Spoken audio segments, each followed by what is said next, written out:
Allez, j'ai ici le micro et la liberté de dire et de faire ce que je veux, alors je vais en profiter et prendre un risque. Car la vie, c'est ça, prendre des risques.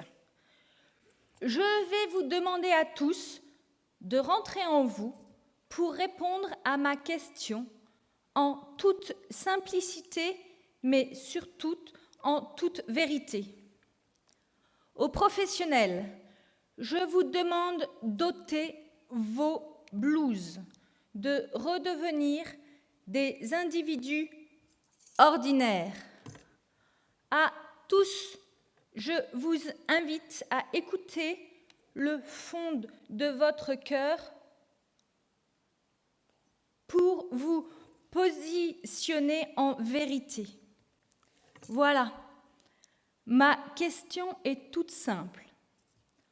En sortant de cette salle, aujourd'hui, quelqu'un prendra vos clés de maison et fermera votre porte à clé, vous interdisant de sortir tant qu'il ne l'a pas décidé, et disons qu'il n'ouvre la porte et ne vous laisse sortir qu'une fois par mois. Voilà. Maintenant, que ceux qui refuseraient de donner leurs clés, en sachant cela, lèvent la main.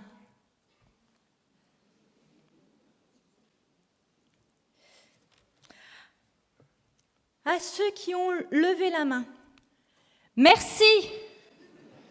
N'oubliez jamais que vous avez levé la main aujourd'hui pour refuser d'être un jour enfermé. Retenez ce ressenti pour bien comprendre ce que je vais vous dire. Lorsque la maladie avancera, sans doute viendra un moment où des gens autour de moi, y compris des proches, se poseront la question de réduire cette liberté pour mon bien. De quelle liberté parle-t-on ?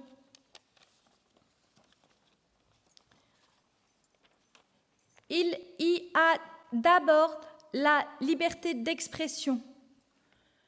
Surtout, ne me faites pas taire ou ne commencez pas à ne plus m'écouter juste parce que vous ne comprenez pas.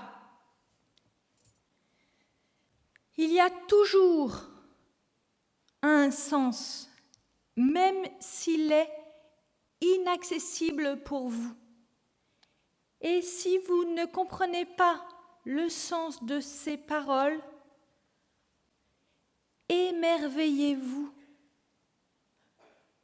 de cette volonté de l'autre à communiquer avec vous.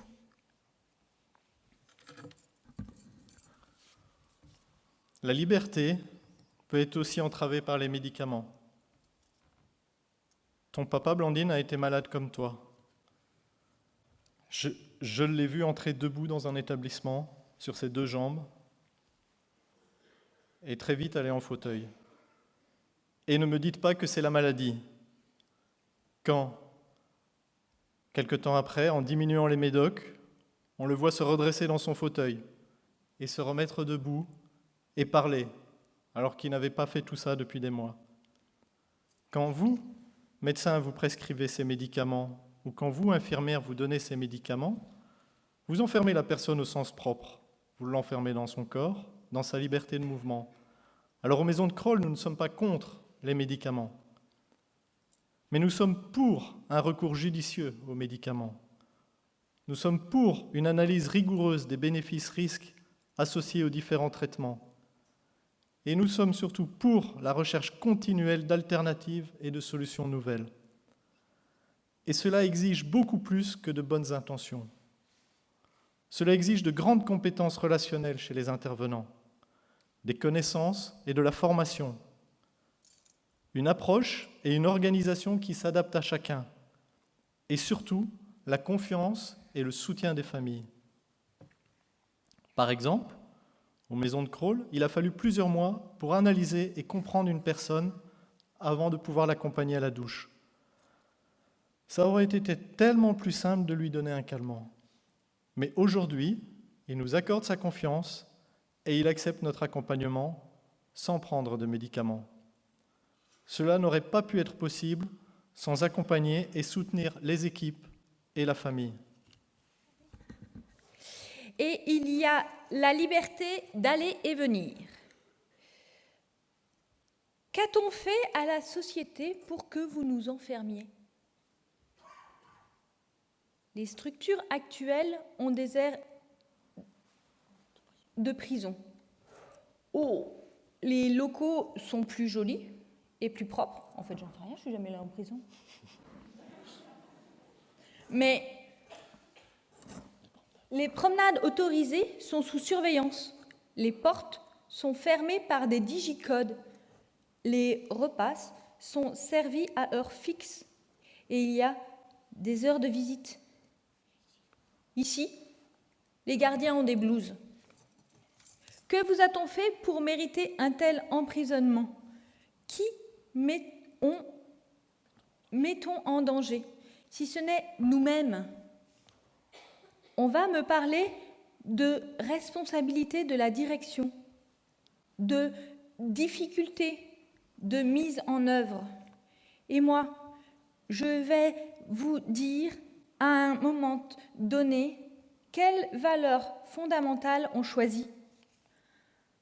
À un moment donné, il devient urgent de se poser et de se demander « Que suis-je en train de faire ?» Je veux pouvoir sortir. Je veux pouvoir prendre le risque de mourir écrasé par une voiture ou de mourir de froid.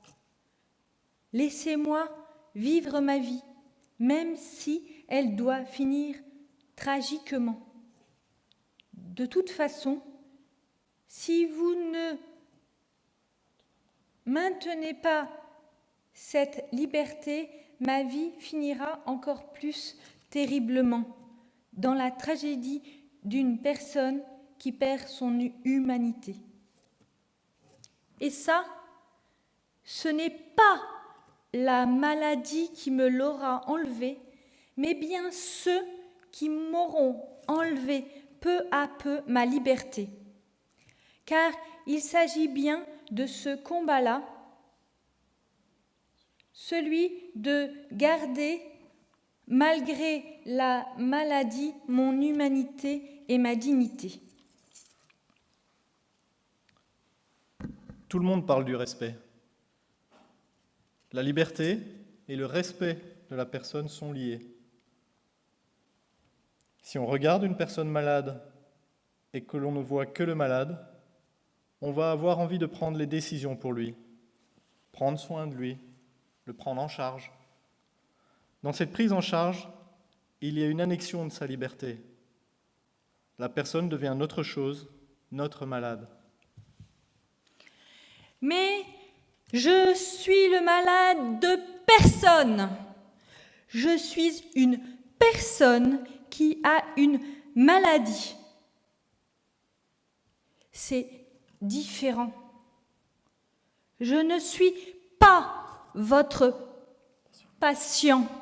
Je ne vous appartiens pas. Je suis quelqu'un qui a besoin de vous, de vos connaissances, c'est tout.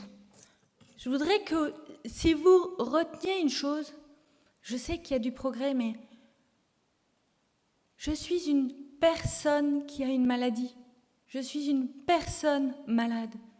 Je ne suis pas un malade.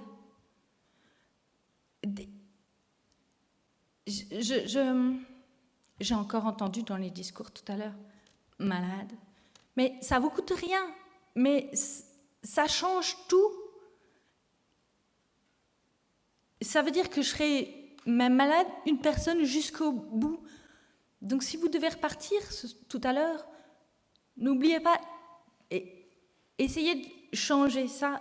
Rajouter personne devant malade, ça change déjà beaucoup.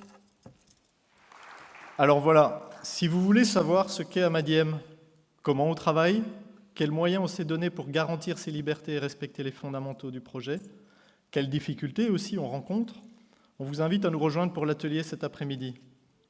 L'aventure ne fait que commencer.